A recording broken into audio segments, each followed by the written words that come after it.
Thank you so much for having me here. Hello, Oki. My name is Dr. Angela Grace. I'm a teacher. I'm a psychologist, an academic, an ally, and an advocate.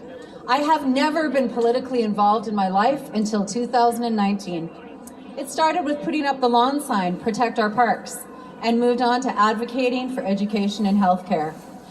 After banging my head against the UCP brick wall, like everybody else here, it is clear that this government refuses to listen to anyone not in line with their profits, power, and privatization agenda. I am extremely concerned about the changes to public education and healthcare, and I am here on behalf of the children, our children's children, and the next 7 generations. So as a teacher, we're going to have a little quiz. It's easy, it's just yes, no. So I'm going to ask you a question, you can respond. Did we ask for funding freezes and cuts to public education and post-secondary?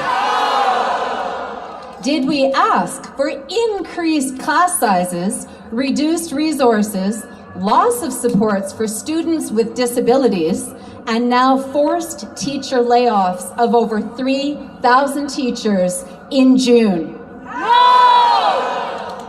Did we ask for a $64 million world-class curriculum to be shredded and replaced by an outdated, whitewashed Frankenstein curriculum created by Jason Kenney's buddies? No! Did we ask for millions of dollars of public education funding to be diverted into collegiate and charter schools who exclude students who do not meet their exclusive criteria, and ask for increased funding for private schools?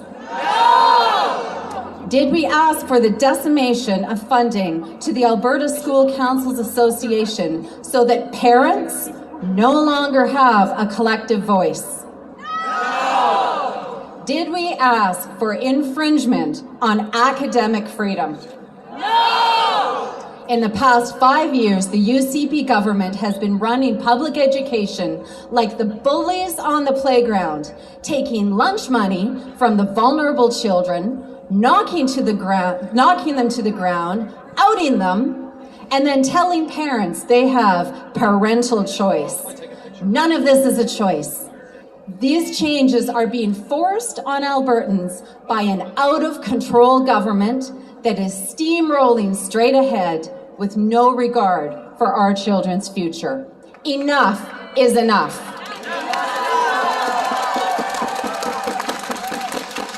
So, here's a little social studies lesson on democracy.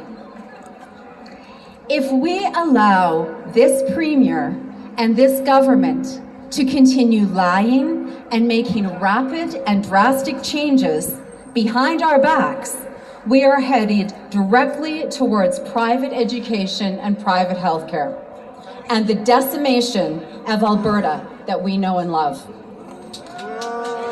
We are not facing issues that will be resolved by a far-right extremist government. This UCP is not a normal government. This is not your grandpa's progressive conservative government. This is not democracy.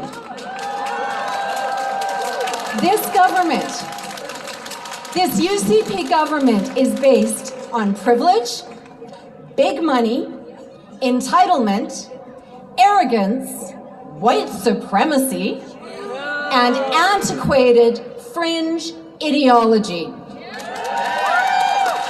And I'm going to add in there, religious trauma. So former UCP,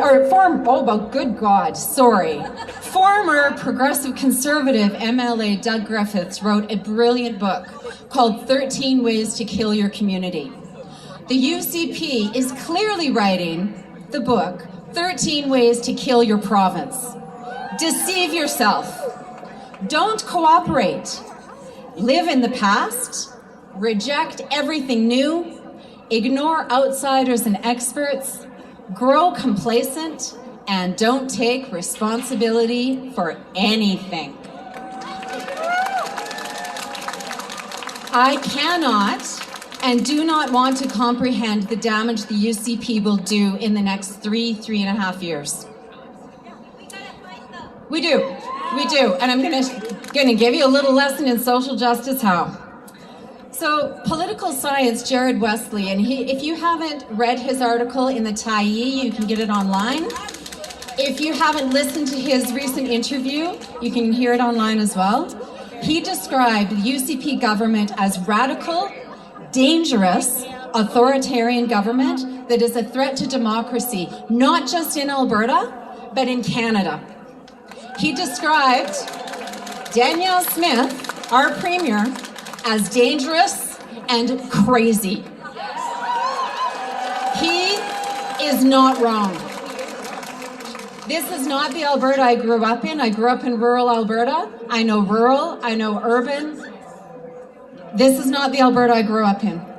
The Alberta I know cares about the well-being of all of our neighbors and creating and sharing the resources and the services that make life livable and affordable.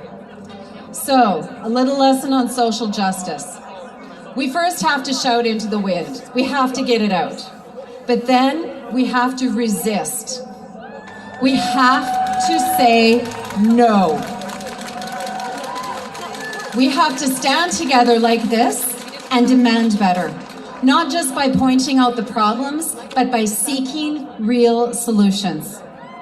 I know by this time, after 5 years of this government, we are tired of banging our heads against this brick wall, but we cannot stop. Now is the time to speak truth to power. Write your MLA, and I always CC the opposition. I know that my NDP MLA knows me on a first name basis, and I'm sure she shakes her head when she gets another email. And you know what? The UCP never respond. No, or they respond with some bullshit form letter that means absolutely nothing. It's just blah, blah, blah. This is not democracy. This is not real politics. So, write the editor of your local paper. Fire off those letters. Get them into the public. Talk to your neighbors and listen to what our political and community experts are saying. We have the solutions as Albertans. We simply need to be heard by a real democratic government. So we need to demand the ethical, collaborative, and problem-solving leadership we deserve and need now and in the future for the next 7 generations. A leadership that lifts Albertans up and not pummels them to the ground. We need to have the courage to change the things we cannot accept. And it starts right here, right now, by all of us saying, enough is enough.